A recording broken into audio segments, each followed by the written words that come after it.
환영합니다, 총치자님. 바쁜 일상 속에서 막 쏟아지는 정보들 뚫고 세상이 도대체 어떻게 돌아가고 있는지 파악하기 참 힘드시죠? 네, 쉽지 않은 일이죠. 특히나 우리의 지갑, 이 포트폴리오랑 직결된 거시경제가 어떤 파도를 타고 있는지 아는 건 더더욱이요. 그래서 저희가 이 자리에 있는 거고요. 맞습니다. 방대한 자료나 복잡한 숫자들 사이에서 가장 핵심적이고 당장 써먹을 수 있는 인사이트만 날카롭게 발라내드리는 이번 심층 분석, 지금 바로 시작하겠습니다. 자, 이걸 한번 파헤쳐 볼까요?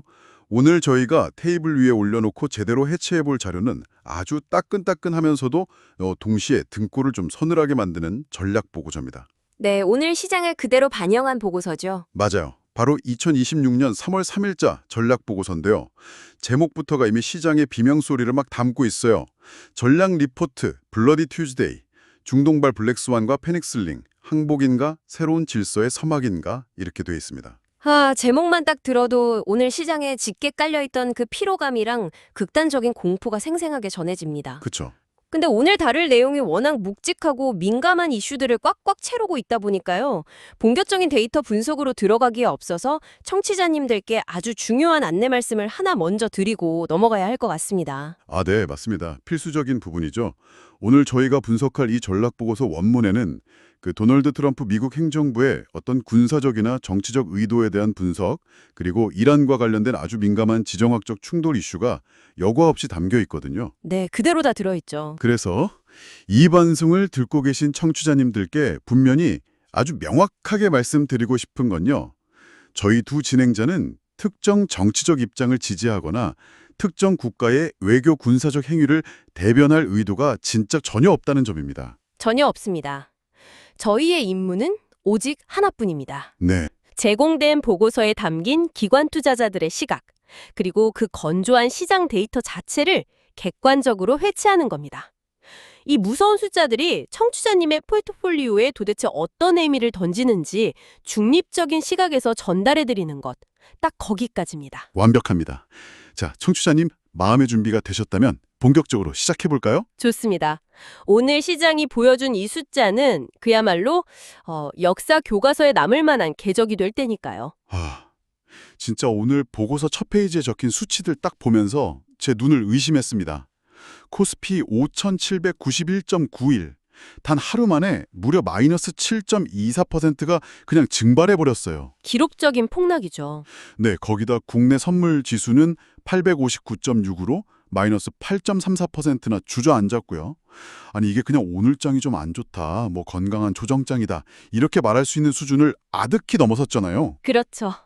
보고서 표현을 빌리자면 이성이 완전히 마비되고 시장의 생존 본능만이 남은 완벽한 검은 화요일, 블러디 튜즈데이였습니다. 대체 오늘 하루 시장 이면에선 무슨 일이 벌어진 겁니까? 우리가 보통 하버드 비즈니스 스쿨 같은 데서 시장을 분석할 때 배우는 게 있잖아요. 효율적 시장 가설이라고 해서 새로운 뉴스가 터지면 시장 참여자들이 그 정보를 합리적으로 분석해서 적정 가격을 찾아간다고 가정을 하거든요. 네, 이론적으로는 그렇죠. 하지만 오늘 같은 검은 화요일에는 그런 이성적인 분석 모델이 전혀 단 하나도 작동하지 않습니다. 오늘 한국 증시는 기업의 실적 전망치나 미래 펀더멘탈 같은 건 완전히 휴지통에 들어갔고요. 오직 일단 살아서 이 폭풍을 빠져나가야 하는 군중 심리랑 극단적인 공포에 지배당했습니다. 펀더멘털이 아니라 생존 본능이요. 맞습니다. 그 생존 본능이 기계적인 알고리즘 내도랑 결합을 해버리니까 매도가 매도를 부르는 최악의 투매 장세가 연출된 것이죠. 와, 정말 시장 전체가 그냥 패닉의 소용돌이에 빠졌다는 게 숫자로 적나라하게 증명되더라고요.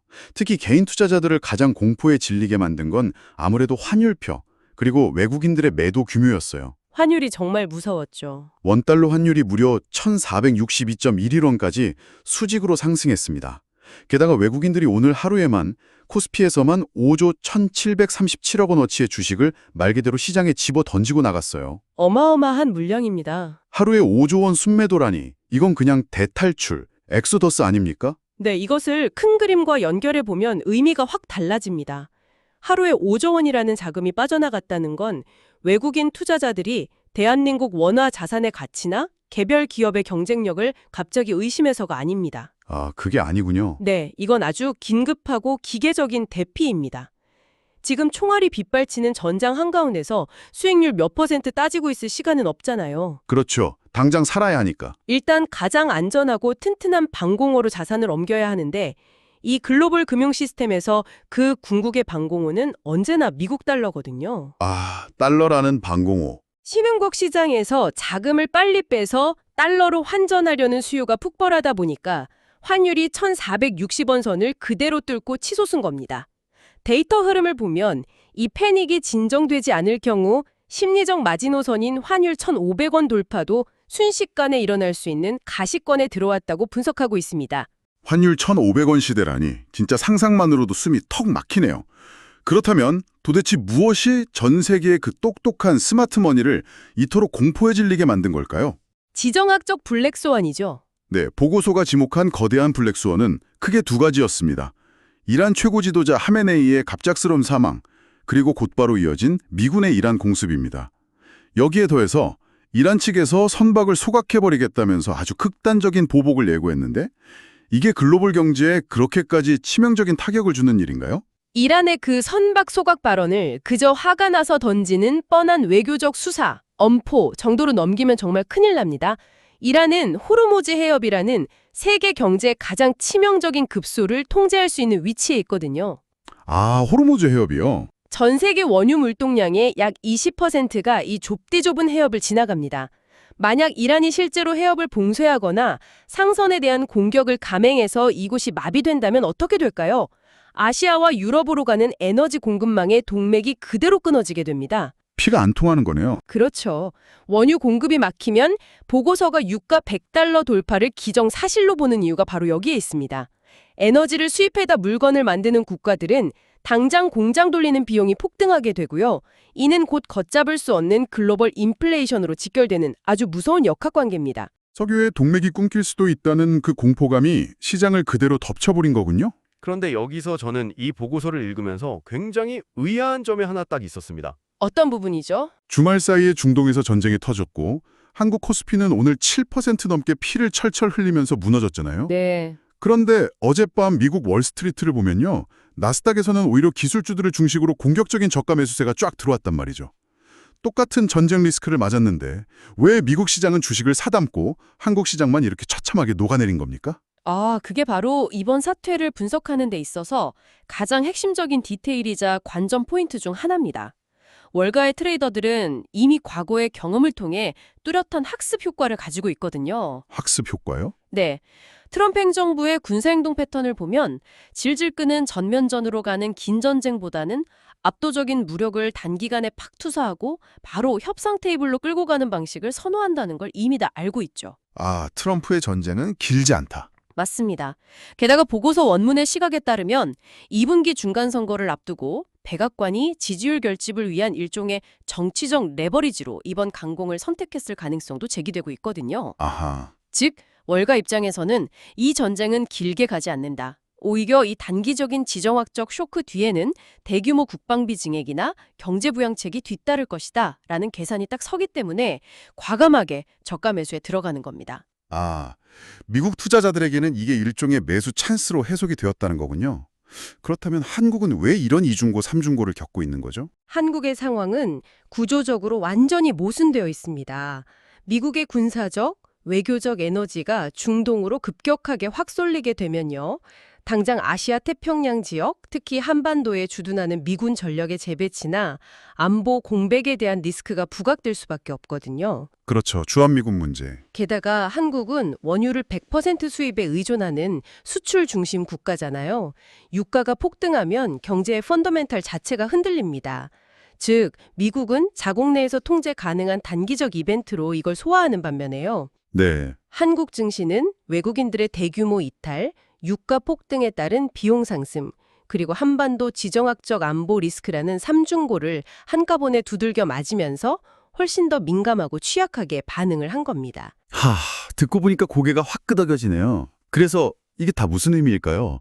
청취자님들 입장에서 지금 가장 애가 타는 리스크 요인으로 대화의 방향을 좀 틀어보겠습니다. 내일장이 어떻게 될지 궁금하시겠죠? 네. 당장 내일 아침에 장이 열리면 어떻게 되는 걸까요? 7%나 훅 빠졌으니까 뭔가 기술적인 반등이라도 강하게 확 와줘야 하는 거 아닐까요? 그런데 보고서의 트레이더 관점 섹션을 보면 이게 전혀 희망적이지가 않아요. 떨어지는 칼날을 맨손으로 잡지 마라. 아주 강하게 경고하고 있습니다. 네, 지금 당장 섣부른 반등을 노리고 매수 버튼을 누르는 것은 대단히 위험합니다. 오늘 코스피가 7% 넘게 폭락했다는 이 사실 자체가 내일의 시장에 미치는 가장 무서운 나비 효과가 있거든요. 바로 마진콜과 투매의 연쇄작용입니다. 아, 그 신용융자 반드매매, 기계적인 매도 물량 말씀하시는 거군요. 정확합니다. 최근 장이 꽤 좋았기 때문에 빚을 내서 주식에 투자한 신용융자 잔고가 상당히 높은 수준이었어요. 그런데 증권사들은 투자자의 계좌 담보 비율이 일정 수준 아래로 툭 떨어지면 묻지도 따지지도 않고 다음 날 아침 동시 호가의 하한가로 주식을 강제 매도해버립니다. 내 의지랑 상관없이 그냥 팔리는 거죠. 네, 이게 바로 반대 매매죠. 오늘 7%대 급락으로 인해서 수많은 계좌가 담보 부족 상태에 빠졌을 겁니다. 내일 오전장이 열리자마자 이 어마어마한 악성 매물들이 기계적으로 쏟아져 나올 텐데 아무리 저가 매수세가 좀 들어오면서 기술적 반등을 시도한다고 해도 이 거대한 매물 폭판이 완전히 소화되기 전까지는 시장을 하방으로 짓누르는 압력이 계속될 수밖에 없다는 점을 경고하는 겁니다. 와, 레버리지 쓰신 분들에게는 정말 오늘 밤이 피가 마르는 밤이겠네요.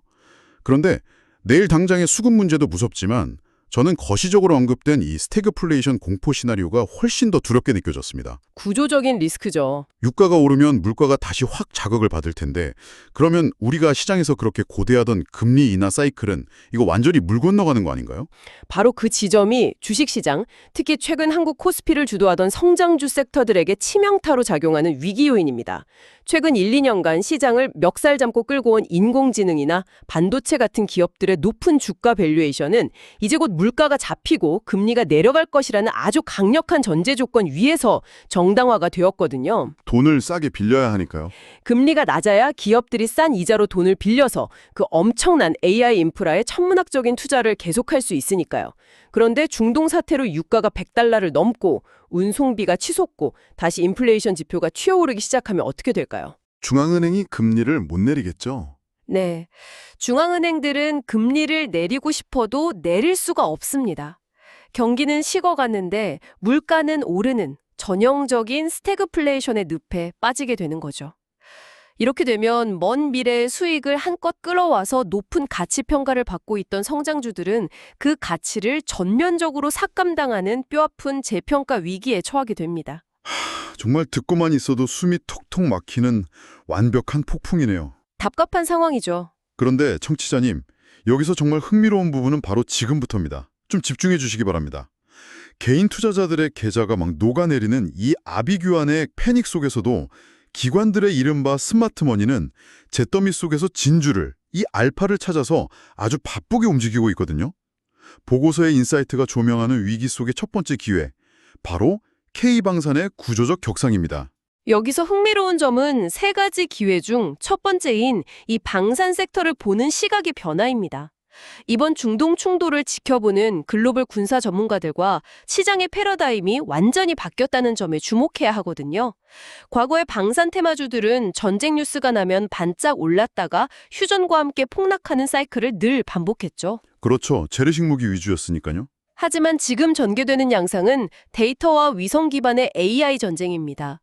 드론, 정밀 타격, 사이버 보안이 완전히 결합된 현대전이죠. 보고서는 LIG 넥스원이나 한국항공우주, KI 같은 기업들을 이제 단순한 테마주가 아니라 고도화된 현대전에서 실제 기술력이 검증된 글로벌 안보 자산으로 재평가하고 있습니다. 아, 글로벌 안보 자산이요? 각국 정부가 국방 예산을 획기적으로 늘릴 수밖에 없는 그런 구조적 성장기에 진입했다는 분석인 거죠. 단순한 테마가 아니라 시대의 요구를 받는 거군요. 그런데 두 번째 기회는 이거보다 훨씬 더 파격적입니다. 오늘 외국인들이 그렇게 무자비하게 던지고 나간 삼성전자와 SK 하이닉스 같은 반도체 대형주들이 오히려 지금 세대적 매수 기회, 제너레이셔널 바이라는 건데요. 네, 맞습니다. 하지만 전문가님, 아까 유가가 $100를 돌파하면 제조 원가가 치솟고 금리도 못 내려서 성장주, 기술주에 완전 치명적이라고 하셨잖아요. 그런데 어떻게 반도체가 지금 세대적 매수 기회가 될 수 있는 거죠? 아주 날카로운 지적이십니다. 단기적으로 비용이 상승하고 거시경제 밸류에이션이 흔들리는 것은 맞습니다. 하지만 왜 스마트머니가 이걸 세대적 기회로 보는지 그 본질을 뜯어봐야 하거든요. 비유를 하나 들어볼게요. 강남 한복판에 있는 최고급 아파트 단지에 그냥 일시적인 정전이 났다는 뉴스 때문에 아파트값이 반값에 매물로 던져진 상황과 같습니다. 아, 정전 때문에 반값 세일이요? 네.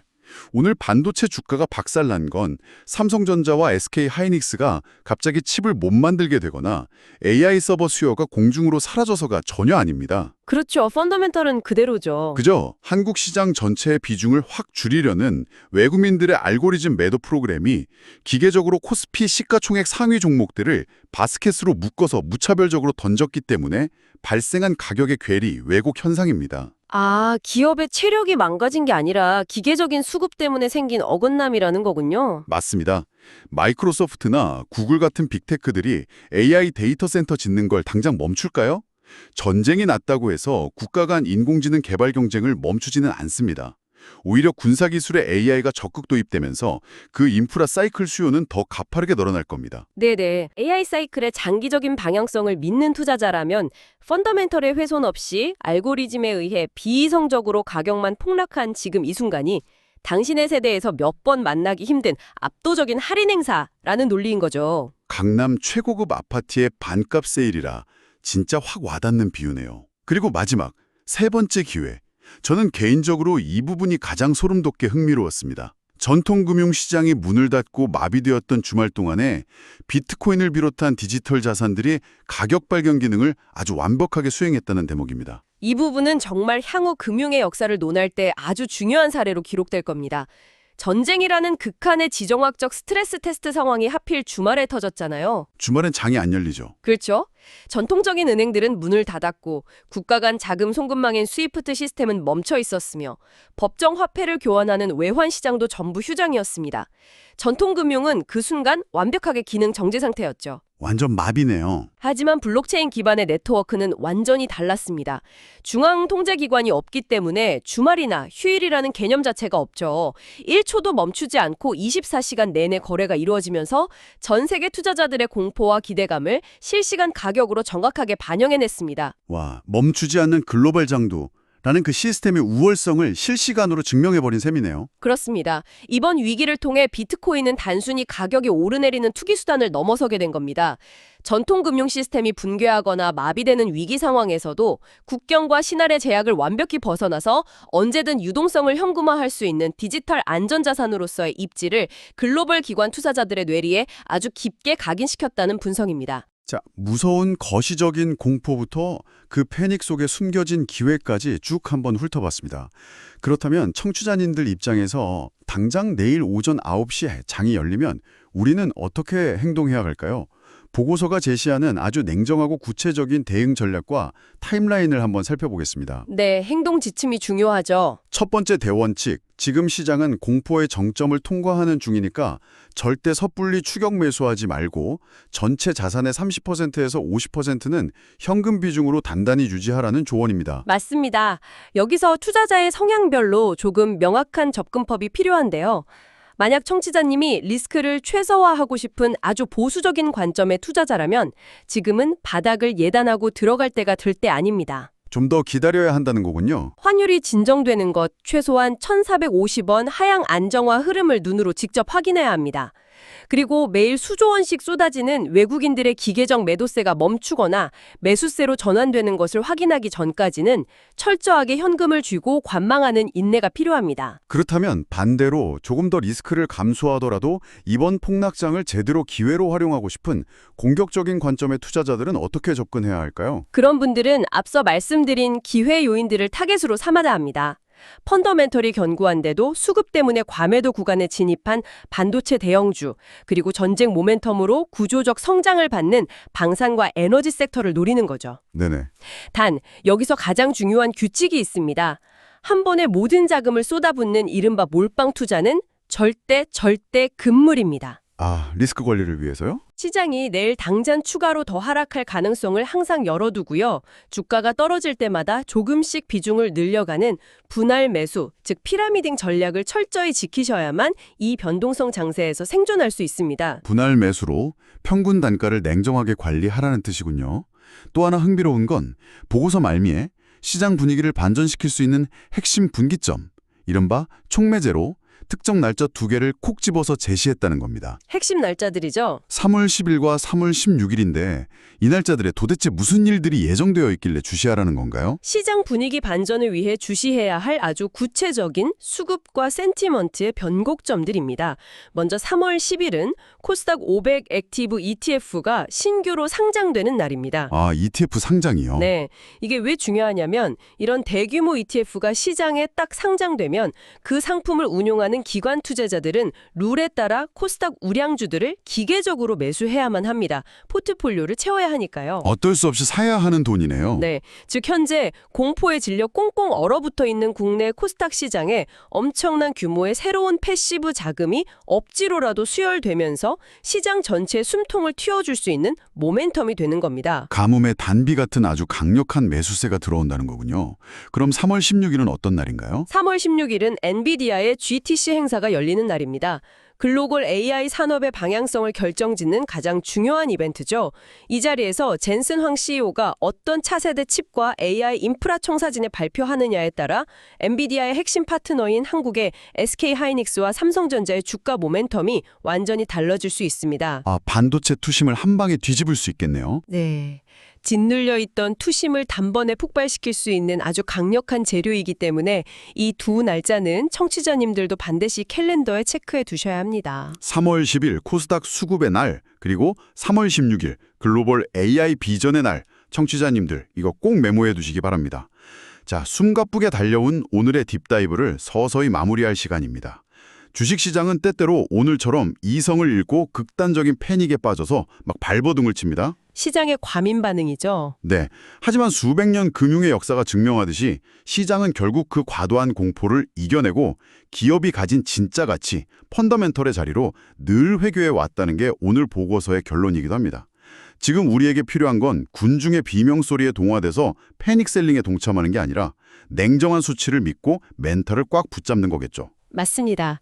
그래서 오늘의 사태를 돌아보면서 이건 중요한 질문을 던집니다 라는 말과 함께 청취자님들께서 스스로 한 번쯤 생각해 보실 만한 새로운 화두를 하나 던져드리고 싶습니다. 어떤 질문인가요? 앞서 주말 사이 지정학적 위기가 터졌을 때 전통금융시장은 문을 닫고 마비되었지만 비트코인 같은 디지털 자산은 계속해서 가격을 방어하고 기능했다고 말씀드렸잖아요. 네네. 아주 인상 깊었죠. 그렇다면 청취자님, 미래의 진짜 전쟁이나 더 큰 위기가 발발했을 때 사람들은 자국의 종이화폐를 잔뜩 들고 셔터가 내려진 은행 앞으로 뛰어갈까요? 아니면 국경도 없고 통제도 받지 않는 디지털 네트워크로 자신의 자산을 도피시킬까요? 와, 진짜 예리한 포인트네요. 오늘의 검은 화요일이 단순히 주가 폭락의 날이 아니라 어쩌면 21세기 안전자산의 개념 자체가 영구적으로 뒤바뀌는 그런 역사적 변곡점은 아니었을까요? 정말 방송이 끝나고도 깊은 여운이 남는 머리를 세게 한 대 맞은 것 같은 통찰입니다. 단순히 내일 주가가 오르냐 내리냐를 넘어서 자산의 본질 자체가 이동하는 거대한 지각 변동을 우리가 목격하고 있는 것일지도 모르겠네요. 지금 이 방송을 듣고 계신 청취자님은 어떻게 생각하시나요? 오늘 저희가 준비한 치열한 심층 분석은 여기까지입니다. 공포가 지배하는 이 혼돈의 장 속에서도 흔들리지 않고 날카로운 통찰력을 벼려내는데 오늘 시간이 작은 나침반이 되었기를 바랍니다. 멘탈 잘 챙기시길 바랍니다. 저희는 다음 심층 분석에서 더 깊고 흥미롭고 실현 가능한 자료를 들고 활기차게 다시 찾아오겠습니다. 그때까지 계좌도 멘탈도 꽉 잡으시고 성공적인 투자 이어가시길 응원하겠습니다. 감사합니다. 좋아요, 구독 부탁드립니다. 감사합니다.